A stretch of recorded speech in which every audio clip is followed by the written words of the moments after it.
क्योंकि वहां का राजा, जिसे इंसान का मांस खाने का शौक था, वह भी जिंदा इंसान को भूनकर खाने का। उसकी 99 पत्नियां थीं, जिनमें से 98 को वह पहले ही खा चुका था। युगांडा का पूर्व राष्ट्रपति, खूंखार तानाशाह ईदी अमीन। लेकिन हैरानी की बात यह है कि वह जनता को लगातार जोशीले भाषण देकर उनका दिल जीतने में कामयाब रहा। वह मंच पर खड़ा होकर बोलता, मैं वादा करता हूं, मेरा शासन काम का होगा, युद्ध का नहीं। हम नए स्कूल, नई सड़कें और लोगों के लिए नया घर बनाएंगे। मैं सैनिकों वाली वर्दी पहनता हूं, लेकिन दिल से एक दयालु आदमी हूं।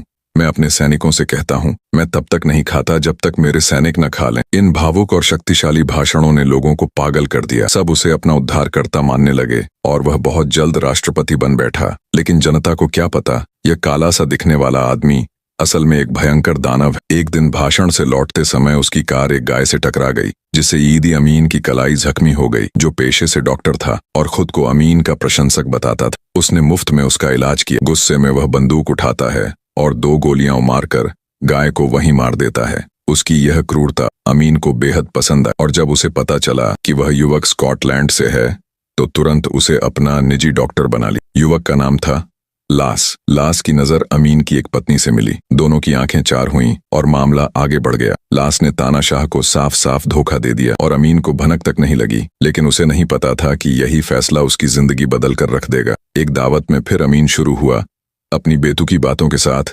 महिलाओं और सज्जनों, हमारा इतिहास महान है। हम एक स्वतंत्र और शक्तिशाली अफ्रीकी राष्ट्र हैं। लेकिन लास ने बात को मजाक समझ लिया। कुछ ही दिनों बाद अमीन ने एक सपना देखा कि वह और लास कार में यात्रा कर रहे हैं और अचानक हथियारबंद लोग उन पर गोलियां चला देते हैं। सपना इतना डरावना था कि जागते ही वह पागल हो गया। उसने वास्तविक दुनिया में 30 लाख नहीं, पूरे 3 लाख निर्दोष लोगों को मार डाला। जो भी सपना में दिखा वह सबको मरवा देता, यहाँ तक कि उनके परिवारों को भी नहीं छोड़ता। युगांडा की आबादी थी सिर्फ 80 लाख। उसने 8 साल में 3 लाख लोग मार डाले। जनता नरक भोग रही थी। अपनी सुरक्षा के लिए उसने 3 हमशक्ल भी रखे। विरोधी दलों के नेताओं को जिंदा पकाकर भून दिया जाता। जब एक पत्रकार ने पूछा, क्या तुमने सच में इंसान का मांस खाया है, तो उसने हंसते हुए कहा, उसकी जिंदगी सिर्फ खून, हवस और पागलपन से भरी थी। 13 बीवियां, 50 से ज्यादा बच्चे और कोई भी महिला, चाहे शादीशुदा हो या ना हो, अगर अमीन की नजर पड़ गई तो उसे उसकी पत्नी बनना ही पड़ता था।